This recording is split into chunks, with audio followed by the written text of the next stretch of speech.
कांग्रेस के एक नेता है, नाम है रणदीप सुरजेवाला। रणदीप सुरजेवाला हरियाणा के कैथल से चुनाव लड़े थे और हार गए थे। वैसे कांग्रेस ने उन्हें बाद में राज्यसभा सांसद बना दिया।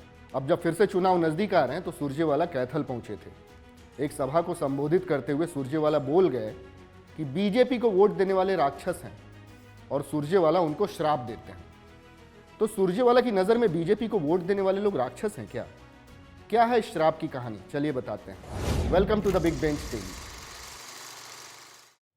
देश के अलग अलग हिस्सों में घूमते हुए राहुल गांधी बार बार कह रहे थे कि नफरत के बाजार में वो मोहब्बत की दुकान खोलने निकले हैं। मगर लगता है कि जो बात राहुल गांधी देश को बताने निकले थे वो अपनी ही पार्टी के नेताओं को नहीं बता पाए, या फिर ऐसा है कि जो प्रेम की कहानी राहुल गांधी देश को सुनाना चाहते हैं वो कहानी खुद उनके नेता ही नहीं सुनते।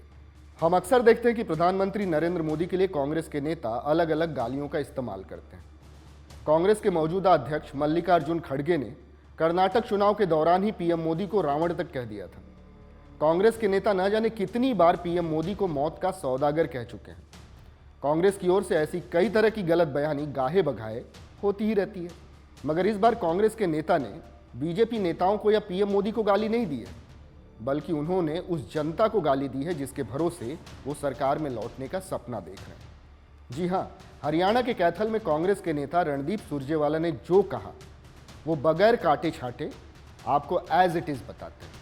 अरे राक्षसों, भाजपा जजपा के राक्षसों, राक्षस हो तुम लोग। भारतीय जनता पार्टी को जो वोट देता है और भारतीय जनता पार्टी का जो समर्थक है वो राक्षस प्रवृत्ति का व्यक्ति है।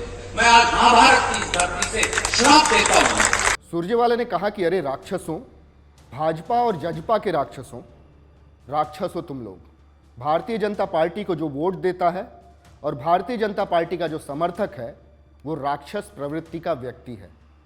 मैं आज महाभारत की इस धरती से श्राप देता हूं। पता नहीं सुरजेवाला को ये गुमान क्यों हो गया कि वो कोई सिद्ध पुरुष है जो श्राप देने लगे, मगर सुरजेवाला ने जो कहा उसके बाद कई सवाल खड़े हो गए।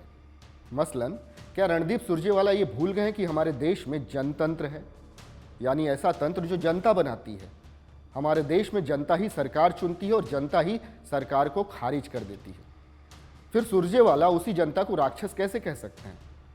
क्या हरियाणा में बीजेपी को वोट देने वाले 45,69,000 मतदाता राक्षस हैं?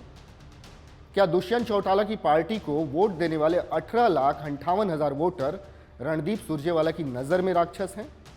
क्या देश में बीजेपी को वोट देने वाले 22,90,00,000 वोटर्स को रणदीप सुरजेवाला राक्षस कह सकते हैं? ये ऐसे सवाल हैं जो कांग्रेस के गले की फांस बन सकते हैं, क्योंकि 2024 में सिर्फ लोकसभा चुनाव ही नहीं बल्कि हरियाणा के विधानसभा के भी चुनाव हैं। और जिस तरह से सुरजेवाला ने मतदाताओं को राक्षस कहा उसे बीजेपी चुनाव में जरूर भुनाएगी। अब द बिग बेंच पर बैठकर सोचने वाली बात यह है कि क्या कांग्रेस ये कहना चाह रही है कि जो कांग्रेस को वोट देगा वो देव होगा और जो बीजेपी को वोट देगा वो असुर होगा? जो कांग्रेस को वोट देगा वो वरदान पाएगा और जो बीजेपी को वोट देगा वो श्राप पाएगा? इस पर आप लोगों का क्या कहना है, आप हमें कमेंट करके बता सकते हैं। And keep watching the big bench TV.